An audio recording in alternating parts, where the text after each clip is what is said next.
kailangan mo niya itong ilitas tong prices na to or another breakout here to say na medyo hindi ko muna babalikan yung mga gaps na iniwan ko dyan. Parang ganun yung narrative. Or example, mag-consolidate siya within here. Tapos, when it consolidate here, the price will, example, mag-consolidate siya dyan. Parang gagawin niya pwede. Ito yung mga price niya. It will move ba ganito, tapos ganyan.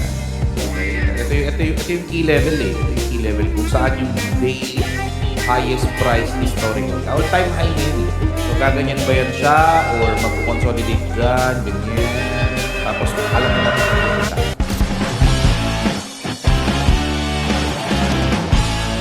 Our gameplay is simple. If this level from that two gaps, from this gap, is first breakout pa naman yan. Parang in a way, sinilip niya muna eh. Because of that context, may mga problem na nag-aaral. Since sinilip pa lang niya yan, and hindi pa siya retested. Kung ito ay ma-retested at nag-breakout palit pangalawang time, baka tumuloy-tuloy ito. So, kailangan mo niya itong ilitas tong prices na to or another breakout here to say na medyo hindi ko muna babalikan yung mga gaps na iniwan ko dyan. Parang ganun yung narrative. Or example, mag-consolidate siya within here. Tapos, when it consolidate here, the price will, example, mag-consolidate siya dyan. Parang gagawin niya pwedeng. Ito yung mga price niya. It will move ba ganito, tapos ganyan. Okay? Ito yung key level eh. Ito yung key level kung saan yung daily highest price historically. All time high ngayon eh. So, gaganyan ba yan siya or magko-consolidate dyan, ganyan. Tapos, alam na natin saan pupunta. Pero pag ginawa niya ito yung gameplay natin. Hear this out. Pag ginawa niya yan, tapos nag-breakout ulit. Dyan, tapos nag-breakout dito. Yan. Ito, sasabihin niya, ayaw ko mo nang balikan ito.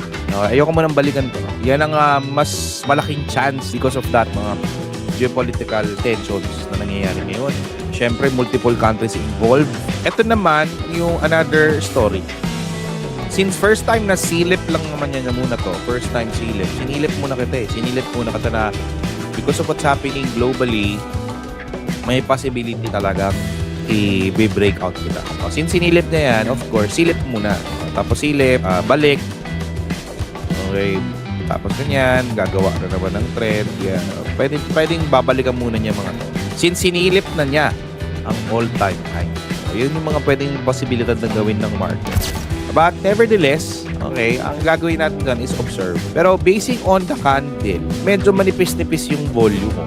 Wala masyadong volume. Compare mo sa mga previous breakout na sa nga here, wala pa. Ibig sabihin, itong breakout na ito na nangyari sa Asian session is sa positioning na mangyayari ngayon sa London saka New York. Wala masyadong, hindi siya ganun ka-significant volume. And look at that volume as well. Kahit ito na nga lang bar charts dito eh. Diba? Pansinin mo, nag-breakout sa dyan. Diba? And previously dito, sa break dito sa volume na accumulated dito. Dapat mas mataas to kung ang issue is mas grabe ang tension. Eh, wala naman masyado pa. Being the Asian session, huwag nating sundan yung breakout basta-basta. Hintay muna natin yung consolidation above the breakout. CAB. Yan. Antay natin yung consolidation above the breakout. Lots of time we can say na ayaw ko munang balikan yung mga gaps na feel na to. May gaps kasi dyan yung gap. Ayun.